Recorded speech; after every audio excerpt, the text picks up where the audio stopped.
Aujourd'hui, nous allons parler du papa de Michael Jackson. Pourquoi? Parce que j'en ai un peu marre que l'on parle mal de ce monsieur qui, sans lui, on n'aurait pas connu Michael Jackson. Sans le papa de Michael Jackson, il n'y aurait peut-être pas eu Michael Jackson. C'est un questionnement très humain et philosophique. De plus, le papa de Michael Jackson a fait en sorte que ses enfants ne soient pas dans la délinquance. Il ne faut pas simplement pointer du doigt ce qui a été mal. Il faut savoir que dans un pays à peine sorti de la ségrégation, cela ne facilite pas la richesse et la réussite sociale.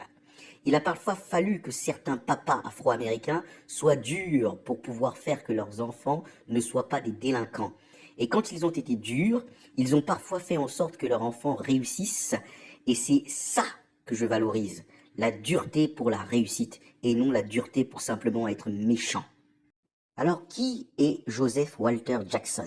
C'est un homme né le 26 juillet 1928 et malheureusement, décédé le 27 juin 2018.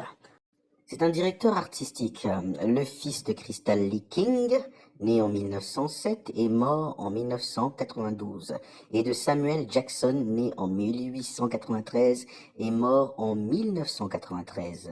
C'est l'aîné d'une famille de 5 enfants. Alors là, est-ce que c'est une coïncidence que plus tard il a fondé les Jackson 5? Je ne sais pas, ça doit être écrit quelque part. Il aurait reçu une éducation à la dure, pour ne pas dire qu'il aurait reçu des coups. Hein, il faut savoir qu'il a été marié environ un an, c'est-à-dire entre 1947 et 1948, avec une autre femme qui n'est pas la maman de Michael Jackson. C'est en 1949 qu'il se marie avec la maman de Michael Jackson.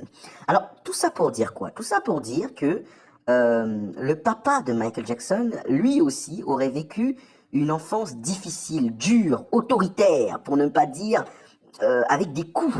Hein, voilà.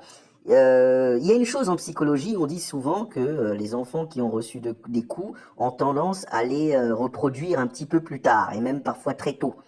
Je me souviens d'un journaliste qui a dit au sujet des sœurs Serena Williams que leur papa a éduqué dans la maltraitance, mais pas du tout.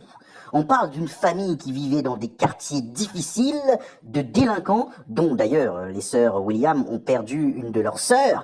Cet homme s'est battu pour sortir ses filles de cette zone, de la misère.